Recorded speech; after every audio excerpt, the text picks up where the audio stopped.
we now have our final session for today, which is the panel discussion on self-love. Is it a selfish luxury or selfless necessity? And to moderate this amazing discussion, I'd like to welcome Namrata Chandi, who's joining us from India. Now, interestingly, Namrata is an Indian Air Force helicopter pilot. She was featured in the Limca Book of World Records for being the first pair of sisters in the world to have flown together as pilot and co-pilot in an aircraft. Namrata is also a motivational speaker and transformational leader. And as the chief ambassador of an international initiative, the Successful Women, she conducts webinars and events to empower women across the globe to help them create a life and lifestyle they truly desire. She's also currently writing her book, Unseen Wings, which is all about her memoirs and experience. And we wish her very good luck for that journey as well. So, Namrata, thank you for being with us here today and moderating this panel discussion for My Voice Forum Global 2021. Thank you so much, Neera. It's always a pleasure to be on your panels and to be interacting with you. And there's this amazing energy, yeah, that we have when all women get together, and there's so much of like-mindedness amongst us, and I can feel that happening on the platform already. So thank you so much for doing and making this effort, which is so incredible.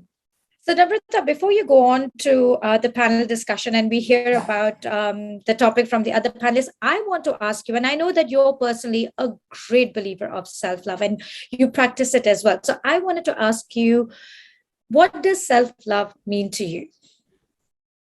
Oh my God, I think self-love is my non-negotiable values I have in life. Yeah, and I've realized that it's if you prioritize yourself first, right, everything gets to fall into place. And like you can't pour from an empty glass or an empty cup if you haven't taken care of yourself, whether it's your personal, domestic, whether it's your profession, whatever role that you play as a woman. And you know, we play so many roles at the same time. It's impossible, absolutely impossible to do justice to any of your roles if you haven't first taken care of yourself. And you haven't had that self-love, because like the other day we were discussing, you know, everything emerges from self-love. Your strong self-image, your self-esteem, your courage, your confidence, everything comes from that one word, self-love. That is the importance of this word. But unfortunately, this is most undervalued by a lot of women across the globe. And that's a myth that we are here to bust. Right? Absolutely. And thank you so much for sharing this with us. And I'm looking forward to the entire panel discussion because, again, this is something so important. And we're getting a lot of messages on the chat group and everybody is saying selfless necessity. So I think that is a clear winner. But let's hear from all of the panelists, and I will see you all in a bit. Thank you, Neera. Thank you so very much. So, ladies, thank you so much for being here today on this session.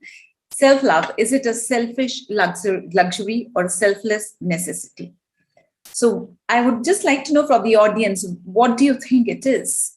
And what do you actually follow? What you think, do you actually follow is the question.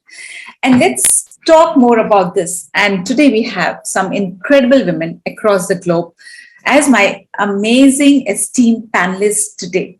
But before we go to all of them, I want to welcome them all on this panel. And I would love to introduce them because they're such amazing women with such incredible, persona that they have. And their journey has been so inspirational, right? So we have with us Laura Dunning.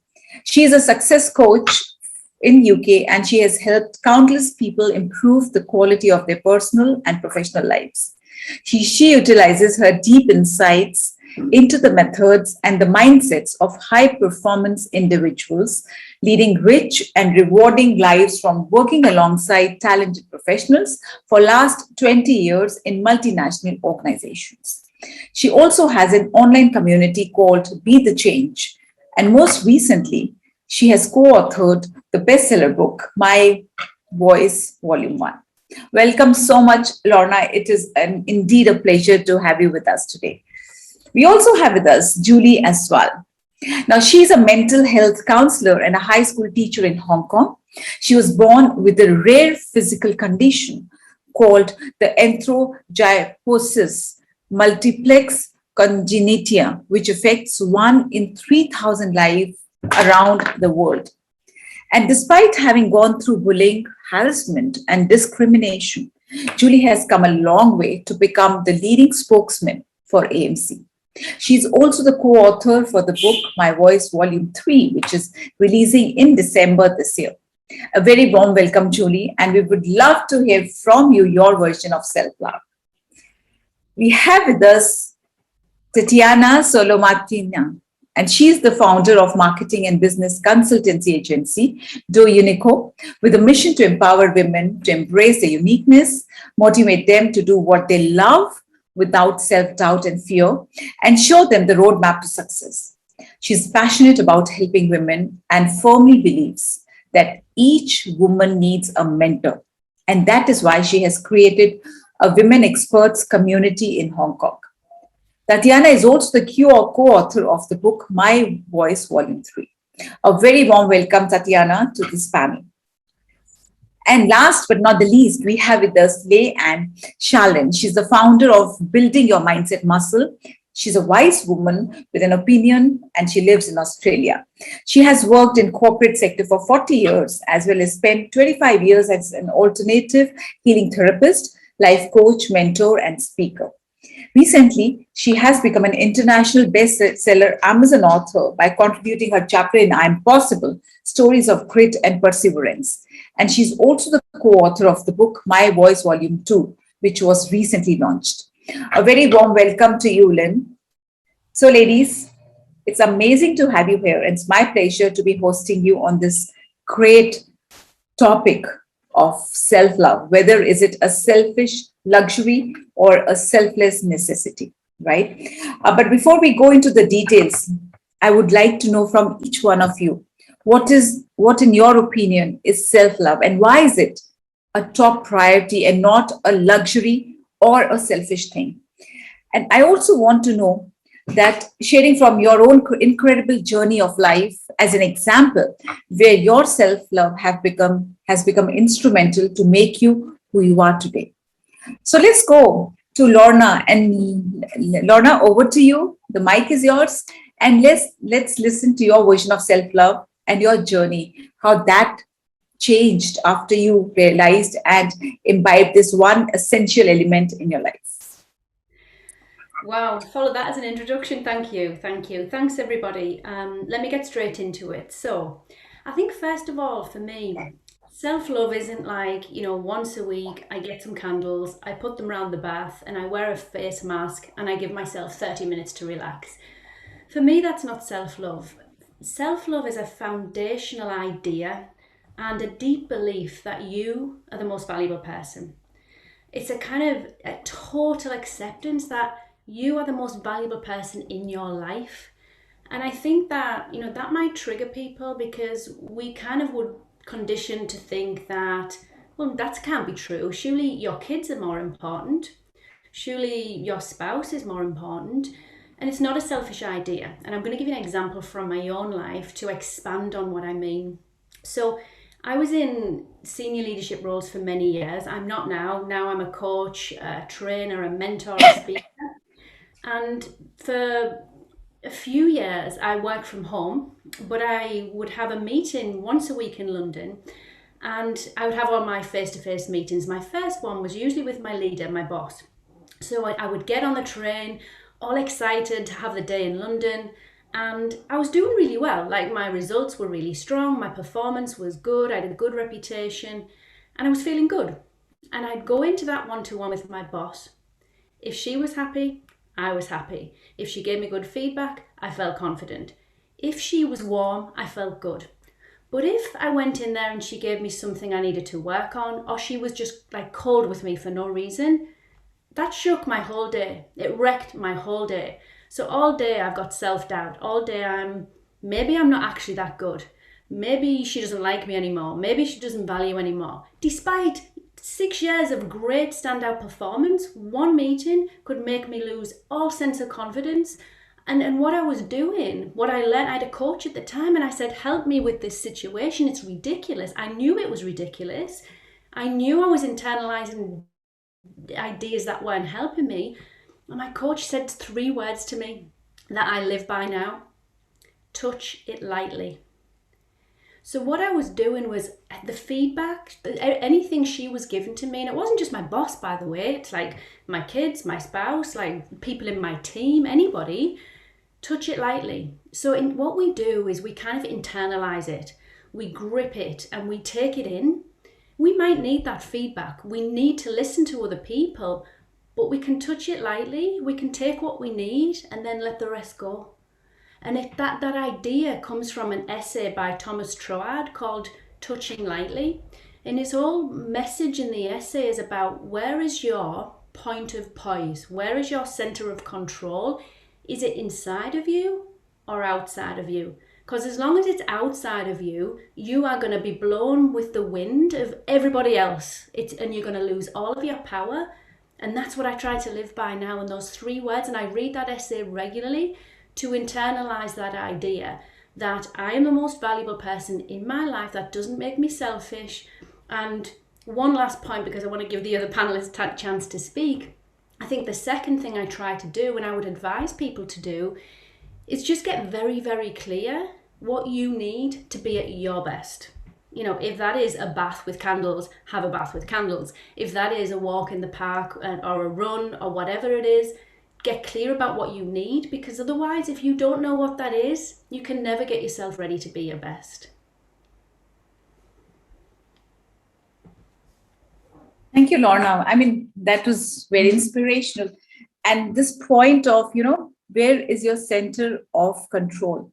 I think that's a great question. And it's a great question for us to find out more. Where is my center of control? Have I given that control to external situations, circumstances, people in my life, in my personal life, in my corporate or office life? Have I given it to others, or is it intact within me?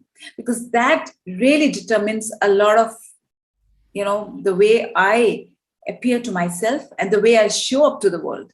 And like you said, if your center of control is just outside of you, you will get triggered at every small instance that happens in your life. A small situation or a challenge will throw you off balance.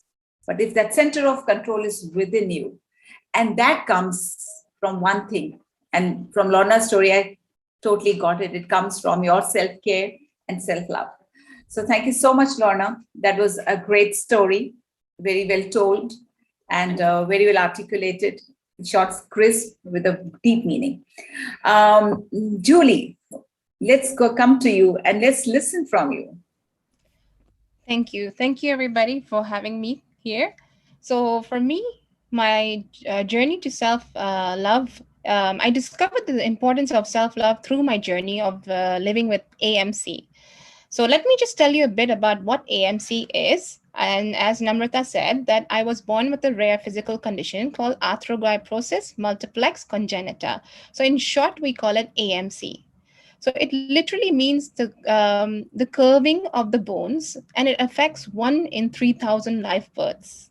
So I would say that I'm very lucky because I'm very special in that way. But yes, life has never been easy for me from a young age, because I was in and out of the hospitals after I was born for surgeries or treatment for nearly 10 years, for first 10 years of my life. So having a physical challenge not only means like to have physical pain, but also it came with a lot of psychological effects through that. So I faced bullying throughout my elementary school years, discrimination to get facilities like, getting into a good school or getting onto the bus, or be it going for a work interview as well. I've been rejected for almost like 50 interviews just because of the way, the way I was. So from these experiences, I realized that self-love is a top priority for me, because when I genuinely started to love myself, I created that mindset of acceptance. Like, yes, I have a physical challenge, but that doesn't stop me from doing things in life, like, for example, like while farming self-love, I was willing to accept my situation and take responsibility of my own actions.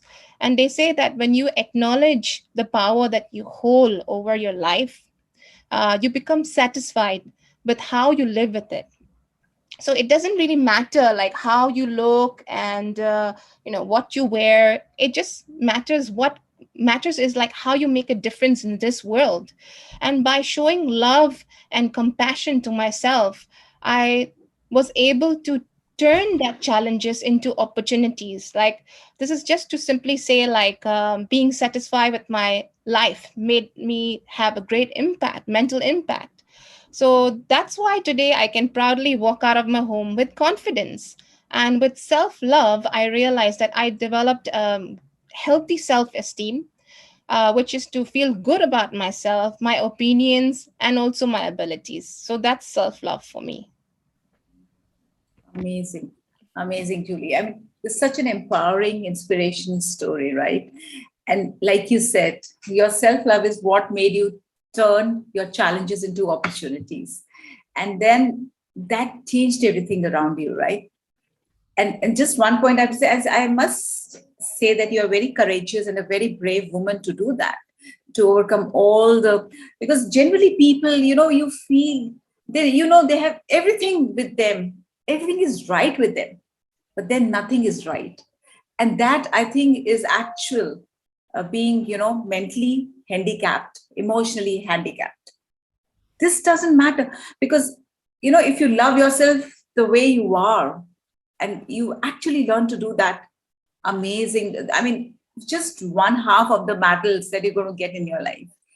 And another thing is that you haven't made you, the universe has made you, and then you are a gift from the universe. And when you start to internalize that, you not live left with an option but to love yourself. Because if you don't do that, I think it is a disgrace, it's a disrespect to the universe who has created you.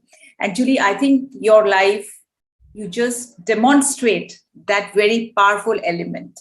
Thank you so much for sharing your amazing inspiration story. Okay, let's go to you, Tatiana, and I'm very excited to hear your version of self-love and your journey. Hello to everyone. Thank you so much for introducing me, and thank you for allowing me to be a part of this wonderful forum. Well, self-love for me is one of the values that I cherish a lot in my daily life, but it wasn't always this way. I was born a few years before Soviet Union collapse. That time was very challenging for my family as well as for so many others in my country. Everyone was working hard, especially women. All I remember from my childhood is seeing my grandmother and my mom working so much. So I learned from them how to be strong, never give up, working hard, and sacrifice everything for your family. With this mindset, I arrived in China at the age of 17, while not speaking Chinese, either English at all. Where a few, after all the events in my life where I learned on the top of everything what I just mentioned, I learned how to be independent, never rely on anyone, working even more hard, and just to learn how to be on my own. All my life in Asia was everything about achievement and career growth, working and learning nonstop, while always feeling that I'm not good enough. Until the moment when I felt that I'm totally burnt out. And I was almost diagnosed with breast cancer at my 28 years old. That was a wake-up call for me. The time when I slowed down and start to questioning myself a lot. Does it really worth it? Do I really love what I do? Or do I really even love myself? The discovery of self-love for me started with self-awareness and the understanding that if I do not learn how to do it, I will never be able to be who I truly am, and I will never be able to let someone in. So today, self-love for me is self-acceptance, with all the imperfections and self-doubts that I may have time to time. Self-love is a form of self-respect and ability to say no when it's needed the most. Self-love is a state of mind that helps me to hear my intuition and being able to love others unconditionally. Thanks to this self-love discovery, I am a proud wife today. I am a happy mother. I do what I love on my own speed, on my own rules. I help other women to promote themselves through marketing and branding services. And I'm feeling I feel fulfilled. So this is my story. Thank you, Tatiana. Amazing. So inspirational. And thanks for this wonderful sharing, right? And I am sure your life wasn't easy, like you say, when you go back and you've seen your mother and grandmother sacrificing on so many aspects and putting others first on the priority list. And also what I get from your story is that at times when you go through dark places in life, we go to tough times, that is a reminder of us going back like to the center of control, what Lorna has said, and get connected to that. And that starts with importance of how to love yourself first. And basically, like Rumi had said, all the wounds that you have is the place for the light to enter. And probably that was what happened in your life. And that was a turning point for you to realize that how important is self-love. And that is what turned everything around in your life. Amazing. Awesome. Thank you so much, Tatiana, for that powerful sharing. Yes, we have Lay with us, and I see her smiling, and I'm sure she has a lot to share and tell us. Over to you, Lay. Hi, everyone. Thank you for this wonderful experience. So, as a child, I grew up in a household where people didn't know how to self-love. They were angry, they were frustrated, and they were rebellious. So they didn't know how to self-love. So I didn't learn how to self-love. And so I knew how to get approval, but I didn't know how to care for myself enough. So I've been burnt out at least 5 times, and I've had a really, really tough life.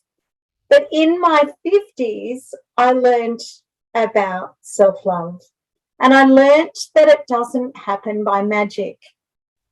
It doesn't happen because I wish it to happen, and it doesn't happen just because I read a book. I actually have to work on it. I have to focus on it. I have to notice it. I have to notice my non-self-loving traits, and I have to notice when I am loving myself and the feeling that I have when I do it. And notice how the people around me are when I love myself. Because when I love myself, then the energy around me is so much brighter. And then they're attracted, and the energy around them is so much brighter. And then the beauty is amazing. So self-love isn't automatic. And there will be many people on this call who think of it as a theory, who do think of it as candles round a bath, and who do think of it as a selfish thing. But as was said before, we have to look after ourselves first. We have to put that oxygen mask on first.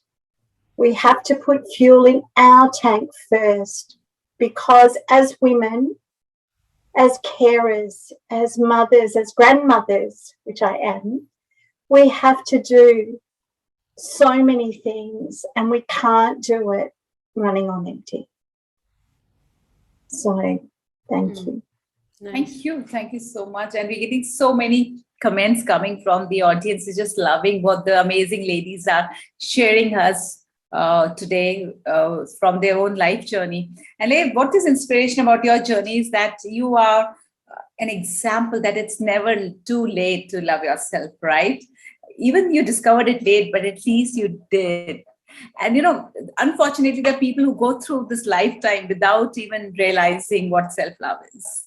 And they live under the myth that it is selfish and they just don't get it. And this element is so essential, right? Everything starts from here.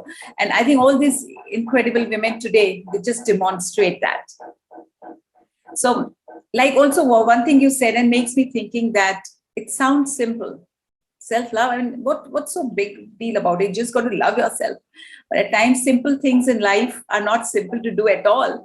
I mean, it's an effort you've got to make every single moment, every single day of your life. And it also makes me, reminds me of this quote with Oprah Winfrey, and she said, breathe, let go, and remind yourself that this moment is the only one you know you have for sure. So make the most of what you have. Every moment is precious, and you just got to be there 100%. And that starts with self-love. Amazing. Thank you so much. All right, ladies, let's now dig a little deeper into this concept.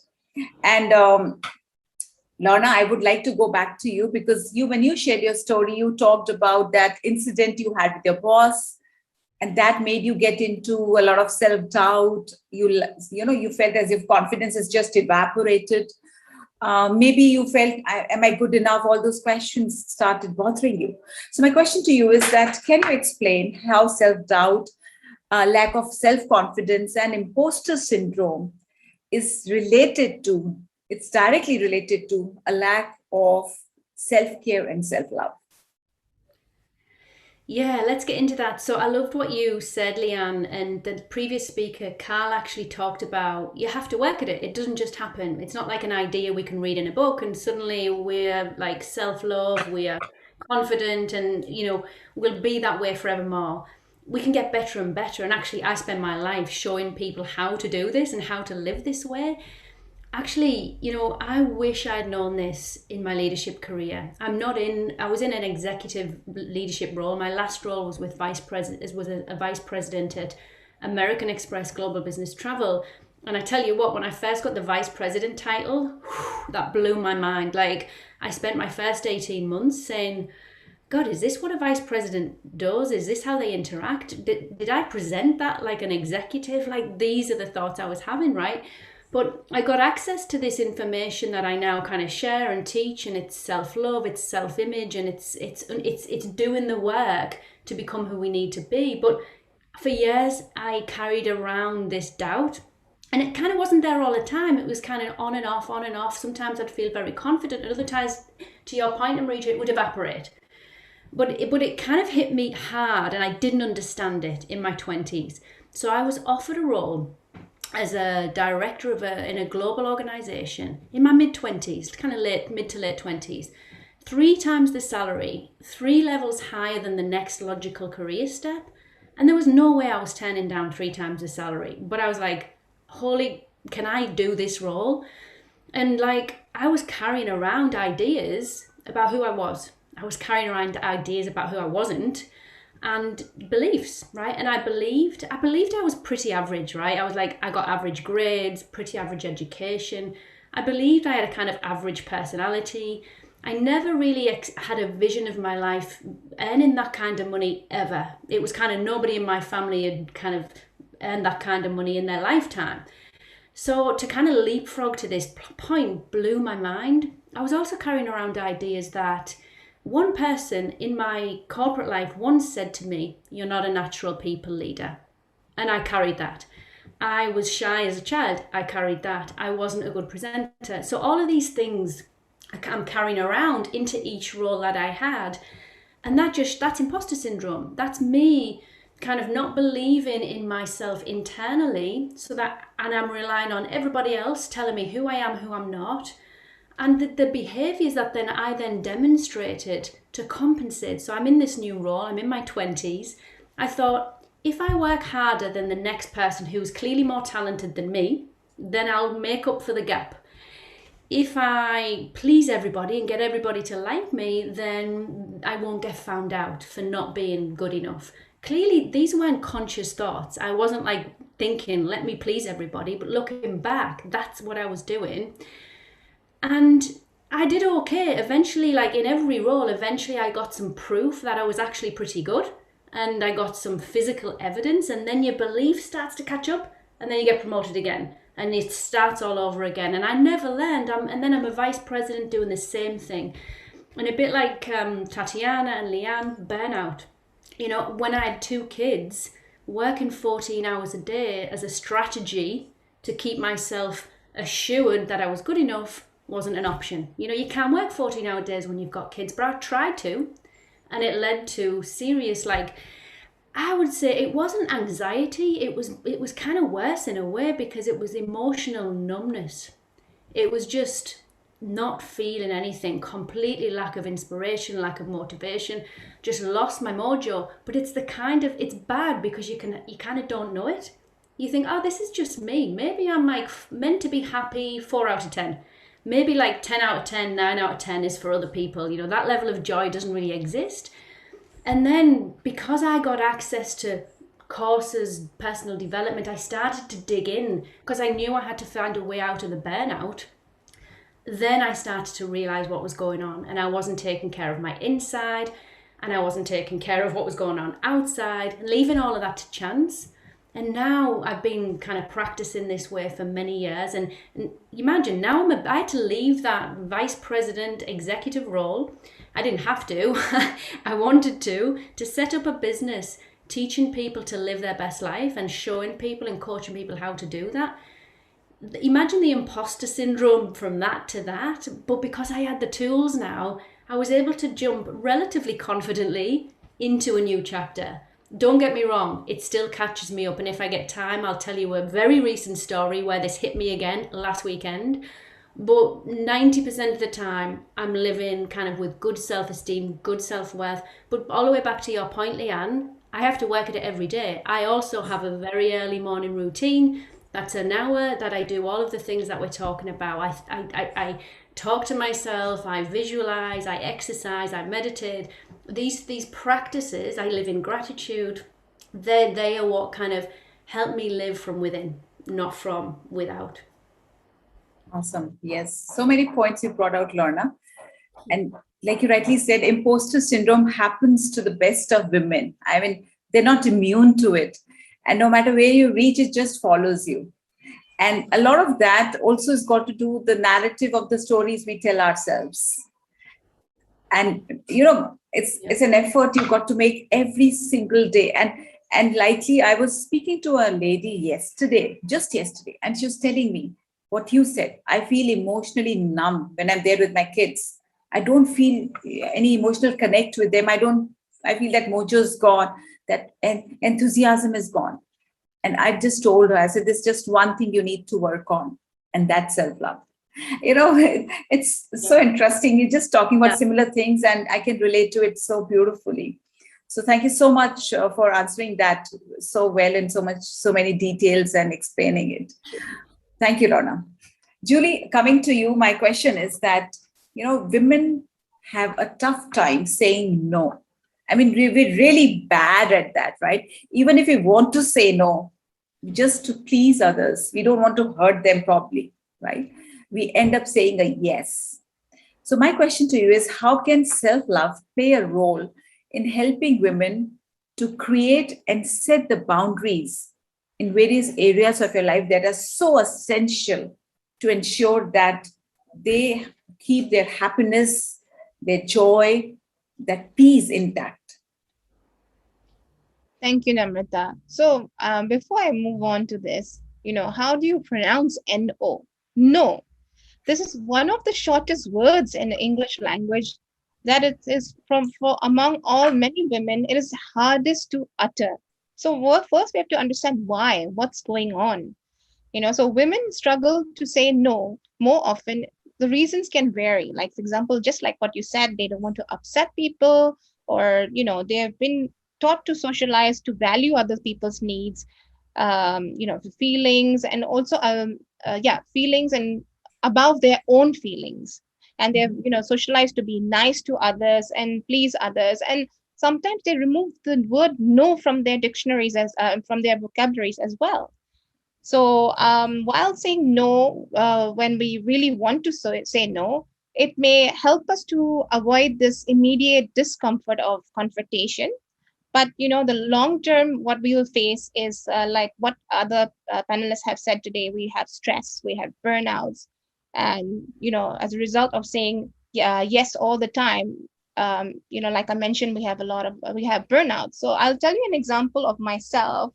I became a mother 9 months ago, first time mom. So what happens when you're a first time mom is like the family is so excited, and because of my physical condition, everybody was like, wow, very inspired. And my friends were so happy for me. So everybody was like, we want to come and see you. We want to come and see your baby. But at the end of the day, I would say, okay, fine, it's fine, I can do it. But what happened every time I said yes to them, and then I realized that, oh my God, they're around. How do I breastfeed? I have to be stuck in my room. What do I do? And then I realized, and I said, here's the line that I have to draw. I have to set boundaries for myself. Here's the line, what's okay for me and what's not okay for me. And this is the line that I won't cross. So basically I set boundaries for myself, and even for other women, we set boundaries for ourselves because we love and respect ourselves. And these boundaries that we create keep us safe and healthy, and they also keep our lives running smoothly as well. So the question is, how do we do it with all this compassion and self-love? How do we do it? So the first thing we have to learn is communication is the key. So when we communicate, it can reinforce our self-love, simply because you were strong enough to speak about your own feelings, about your own peace to others. And you know what? We expect the same from other people, like the ones your friends and the loved ones. And you don't know what they're thinking if they don't tell you, right? So the ability to communicate no really reflects that you are the driver's seat. You are in the driver's seat of your own life, and it really gives you the sense of empowerment as well. And the second thing that I can give some advice is that you have to forgive yourself, because sometimes, like you said, when you say no, it comes with a lot of self guilt. So you have to tell yourself that no one is perfect, and we have our own flaws, and we have our mistakes in life, and it's okay. It's okay to give that time to yourself. It's okay to be alone at times, because that's what you need. So if you are so harsh on yourself, you have to learn to forgive yourself for your own uh, well-being. And you will also notice, like, this genuine inner happiness when, like, for example, when someone else forgives you for making a mistake. So you also have to be calm to yourself and be kind to yourself and forgive yourself, and try to take this awareness within you when you forgive yourself as well. So you work on yourself by making yourself happy through self-love as well. So therefore, to answer your question in a short summary, is like, you set healthy boundaries for self-love, which requires establishing healthy love for yourself. So once you're able to be happy within yourself, like, you accept your flaws, you accept that you can't do it, then you begin making the best choices to keep others from invading your space. And also you communicate that to them, that so you can maintain your own sense of self-love. Yeah. Beautiful. Thank you, Julie. Yes. So you rightly said so many points, but what just struck me was that, when you saying no to others is in a way saying yes to yourself. Yeah. That's in just a gist of what you just said. And it comes with a lot of clarity. Yeah. And how you communicate is what brings that boundaries. And you can do that with a lot of assertion, yet you being firm, yet polite at the same time. So the person gets the message. And another thing I have realized, I had myself had a lot of myths about this particular aspect, but I find when I finally overcame, I realized that people actually respect you when you know how to draw your boundaries. And a lot of times we come up with that guilt that they'll not like it. What if they, am I hurting them? Or, coming up with that guilt and shame and stuff like that. But people over a period of time, they respect you because you are kind of standing up for yourself. And that is a huge indication that people need to, stay away when you put those lines and boundaries. And so essential for your own happiness and your own time. Thank you, Julie. Thank you for that sharing. Tatiana, coming to you now. We've talked about boundaries, we've talked about imposter syndrome. Now, another factor which is really important for self love is self acceptance, right? And I remember the other day we were having a chat on this particular aspect. But the issue is that most of the women, in pursuit of being perfect, of being a superwoman in every role that they play, they tend to ignore the most important person in their life, which is their own self. So, my question to you is, how can women overcome this barrier to put themselves first in their own priority list? Thank you for the question. Well, first of all, self-awareness. We've been talking about this already quite a few times. Many coaches and speakers here mention about this, and I think everything starts from here. Self-awareness, and then embrace your uniqueness. This is why I have the slogan on my banner: be unique, be yourself. I'm a strong believer that every woman is unique. Every human being in this world is unique, and we have something to share with others, and we have our unique stories that need to be heard.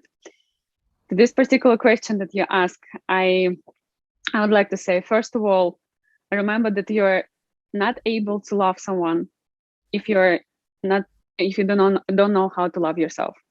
This is very important. This is only the way we can share. Otherwise, I think it's impossible. In order to be there for those who need us, we need to be in the best shape mentally and physically. And again, for that, we need to love ourselves. Always remember that you are not alone out there. If you're struggling with anything, or there's some self-questioning, seek for help, ask for help. These days, it's easier than ever before to find a great coach, to find a mentor online, to share your feelings or your emotion with somebody else. Back 2005, when I just arrived to north part of China, I was lonely, I was alone. I didn't even know how to use internet. I didn't have Facebook account. My mom didn't know how to use Skype. I was all on my own. We were using books, dictionary to learn Chinese. There was not Google Translator. Nowadays, it's so easy. So I would advise the woman to look for mentor, look for coach. I think this is very important, to be self-aware and to know that you do love yourself properly.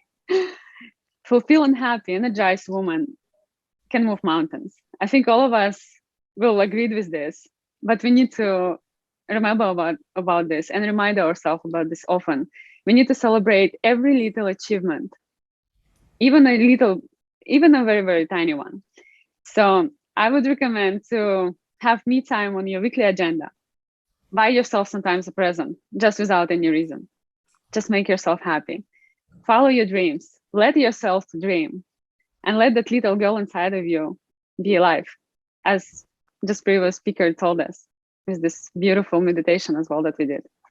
So this is it from my side. Thank you, Tatiana. And like you said, a woman who loves herself can move mountains, and you can't love anyone else if you haven't loved yourself. Absolutely. Right? And bringing up so many other experiences from your own life, and I think you demonstrate nothing is impossible, and that comes with a lot of self-love. Thank you so much for demonstrating that. Lee, coming to you, what are the indicators you think that show lack of self-love in one's life? And what are the strategies that can be adopted to practice self-love and make it a habit?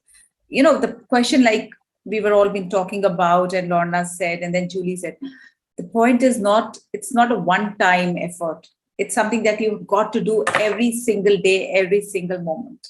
So how do you make it a habit that it just becomes an innate part of you and it happens on an auto mode without any effort? How do we reach that point?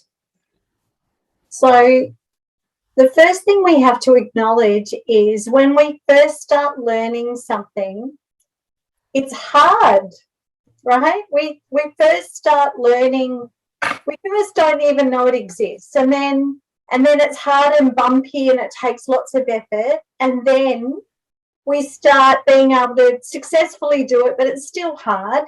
And all of a sudden, it's unconscious. We all learned how to walk. We all learned how to drive, but it wasn't easy from the start. So we have to acknowledge that if we're beginning in this journey, that it isn't straightforward. But we can start off with rituals. We can start off with breathing. We can do it really simply. We can have a gratitude journal. We can see, one of my mentors once told me that just imagine that you were grateful to everybody who had something to do with creating your breakfast. So if you thought about the person who planted the seed, and then the person who reaped the crop, and then the person who drove the truck for the crop. If you thought of all of those people, by the time you have it in your bowl and you're thinking about your husband and your family for sharing this house with you, how full are you with love? How full are you with gratitude? You then are this glowing thing. So it's not hard to do these things if we just simply make it a simple step. And then the other thing is to separate our emotion from our story. We are energy in motion, and each emotion should only last 16 seconds. If it lasts any longer, there's a story attached. So if we can separate our story and our emotion, and we can acknowledge that emotion is more than crying, that emotion is laughing and joy and happiness and sadness, but it is more than crying, as everybody else seems to think that when you're emotional, you're crying. So if we can do all of those things and just be honest, like Tatiana said, be really honest and aware about what's going on in your life. And all of these things will become that unconscious competence of self-love. And then it's in here. And it's always here because it's got a home. And then it gets expressed. Thank you. Thank you, Leigh. I just loved what you said. It's all in your heart, right? And the problem is that most of the times we are here. So it's the journey from the head to the heart, which is, I think, about some inches, some shortest journey, but the longest journey to undertake, actually moving from your head to your heart. And that starts with the realization that you need to love yourself first. There's some rituals that you can practice, make it a part of your life. Start with gratitude. That's a small thing, but very, very powerful. So thank you for sharing that, Leigh, and for reminding us that you got to separate your emotion from the story before it becomes a story and a part of you and starts to, trouble you all the time in your head. Just try and separate that, right? We are all human beings. We will go through emotions, but the choice is ours, how long we want to stay with that particular emotion and make it our story. So that was a great point. Just loved it. Thank you so much, Leigh. So I think we are done with time. Neera, are you there? I certainly am, and I've been enjoying the conversation where I'm not the one talking and I'm the one listening. So that has been great. But you know what? Thank you, all the ladies, for such lovely sharing. The chat group is just buzzing with all the comments and everything. So first, I wanted to thank you, Namrata, for this moderating this amazing session. You're amazing as always. And big thank you to all of our panelists, Leanne Charlene, Julia Swani, Tatiana Solomartina, and Lorna Dunning. You women are amazing. And thank you so much for being so candid and so honest with how life has treated you and what you've done with that. So thank you so much for that. And I'm so happy to see where you're all at. And look, the journey is still going on. So we're all on this wonderful, glorious journey together. And of course, for anyone who wants to get in touch with our moderator and our panelists, we've shared their details in the chat group. So please feel free to get in touch with them. And as Namrata mentioned, she's going to finish writing her book. So we're very much looking forward to that. And of course, we're looking forward to the other books as well. So in fact, we've got writers from all of the books, volume 1, 2, and 3 in this particular panel discussion. So this is so wonderful. That's so right. Of course, we're also sharing the details of where you can purchase volume 1 and 2. Of course, for volume 3, they'll have to wait for a little bit, not too long, but in December. But thank you so much, everybody. This has been wonderful session. Thank you. Thank you, Neera, for this opportunity. Thank you, lovely ladies. Bye-bye.